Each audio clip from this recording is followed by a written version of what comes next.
তো আজকে পড়ালাম fluid and electrolyte ইমব্যালেন্সের মধ্যে সিরাম সোডিয়াম। তো নর্মালি হচ্ছে যে সিরাম সোডিয়াম লেভেল যেটা থাকে সেটা থাকে 135 to 145 micro equivalent per litre. যখনই হচ্ছে যে 135 মাইক্রো ইকুইভ্যালেন্ট পার লিটার থেকে কমে যায় তখন আমরা তাকে হাইপোনাট্রিয়ামিয়া বলি।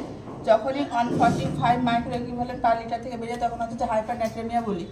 তো হাইপোনাট্রিয়ামিয়ার কজেসগুলো কী হতে পারে, যেমন হচ্ছে ডায়াবেটিক্স যদি ইউজ থাকে তাহলে ল্যাসিক ইউজ করলে সেক্ষেত্রে হয়, প্লাস ভমিটিং, এক্সেসিভ যদি ভমিটিং হয়, ডায়রিয়া হয়, এক্ষেত্রে কী হচ্ছে যে হাইপোনাট্রিয়ামিয়া হয়।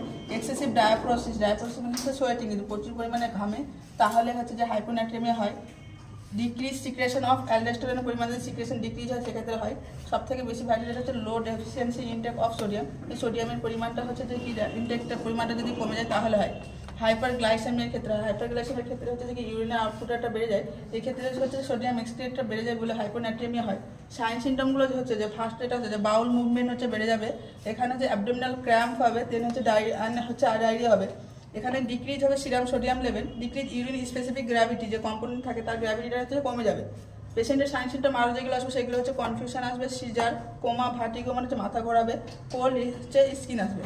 এর ক্ষেত্রে হচ্ছে সাইড সিমটমগুলো। এবার হচ্ছে ট্রিটমেন্ট, এক্ষেত্রে আমরা পেশেন্টের কীভাবে ট্রিটমেন্ট করতে পারি, তো এখানে হচ্ছে আইভি সোডিয়াম ইনফিউশন দিতে পারি 30% NS দিয়ে। দেন হচ্ছে যে কি ইনক্রিজ করতে হবে, সল্ট ইনটেক পরিমাণটা ইনক্রিজ করতে হবে।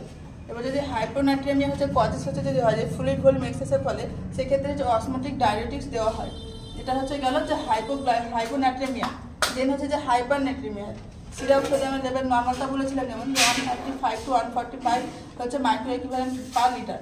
যখনই হচ্ছে যে 145 মাইক্রো ইকুইভ্যালেন্ট পার লিটার থেকে বেড়ে যাচ্ছে তখন তাকে আমরা বলছি হাইপারনাট্রিয়ামিয়া।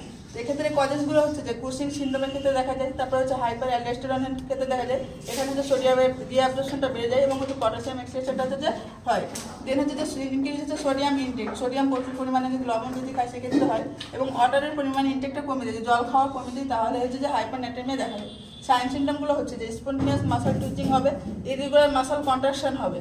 দেন হচ্ছে লেট সাইন সিমটমগুলো যেগুলো হবে সেগুলো হচ্ছে যে স্কেলেটাল মাসল উইকনেস হবে, হচ্ছে থ্রাশ হবে, প্রচুর পেশেন্টের পিপাসা বাড়বে এবং হচ্ছে যে ইউরিন আউটপুটটা হচ্ছে কি হচ্ছে কমে যাবে। আর হচ্ছে যেখানে যে স্পেসিফিক গ্র্যাভিটি থাকে ইউরিনে তার পরিমাণটা কি হচ্ছে বেড়ে যাবে। এক্ষেত্রে যা ট্রিটমেন্ট হচ্ছে সেটা হচ্ছে সল্ট রেস্ট্রিক্টিভ ডায়েট দিতে হবে, যে লবণের পরিমাণটা করে কম খেতে হবে। আর হচ্ছে যে কি যেহেতু সোডিয়ামের পরিমাণটা বেশি থাকে সেজন্য হচ্ছে যে ডায়েটিক্স দিয়ে প্রমোট করতে সোডিয়াম লস করা। আজকে এই পর্যন্ত।